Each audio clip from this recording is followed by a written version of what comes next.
Welcome back. Some interesting news in the world of golf that may resonate far beyond it to share with you this morning. The PGA Tour and its Saudi-backed competitor LIV Golf, along with Europe's DP World Tour, have agreed to merge. The expectation here is to create a global entity for the game of golf, and the agreement, by the way, I should point out, not yet definitive. It is currently a memorandum of understanding. Would end the hostility between LIV Golf and the PGA. Of course, the two parties have been engaged in extensive litigation and, of course, a long history of sniping in the roughly 2 years since LIV Golf was created, essentially, by the Saudi Sovereign Wealth Fund, the PIF, the enormous fund that helped to put LIV Golf on the map. That's all gone. The litigation, no longer. The agreement does call, in fact, for the PIF, which again created LIV, to invest significant capital in this new entity.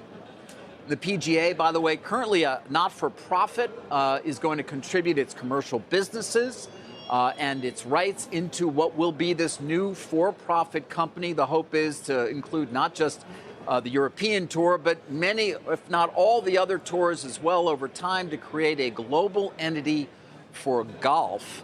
And of course, most importantly, guys, this is there's a number of different things that need to happen between this memorandum of understanding and getting to the definitive agreement, namely valuation of both the PGA's business. And by the way, they haven't been running it. It's not a for-profit. It's got about $2 billion in revenues, and a valuation for LIV, and then what additional capital will be needed there.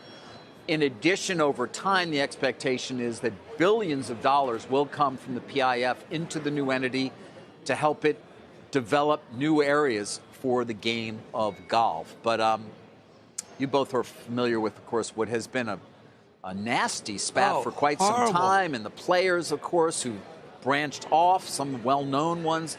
LIV is run by Greg Norman. That all ends. That all ends. In fact, it's very historic in terms of golf itself, with LIV and PGA merging.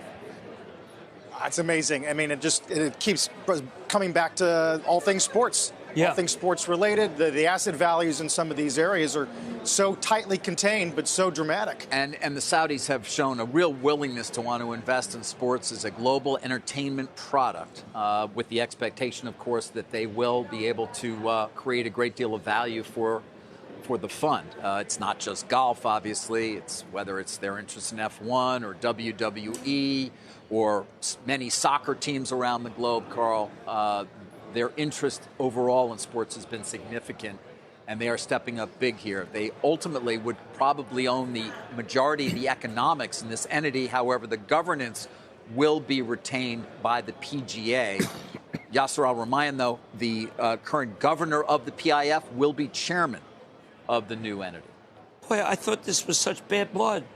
You chose one or the other, and that was it. And they hated you. Yeah. Not anymore. It's like the AFL and the NFL, or the ABA, the NBA coming together, right? It's incredible. That's really kind of what you're talking about. Different formats to a certain extent for LIV in terms of the teams and everything else that will be combined in here. Those of us who know people who were choosing, I mean, it was kind of like red coat versus blue coat. Yeah. We had Norman in here not too long ago. It'd be good to get him back. I will also have an interview with Yasser Al-Rumayyan from the PIF and Jay Monahan, the man who runs the PGA. So Terrific we've got reporting. that coming up for you. Terrific reporting. Thank you.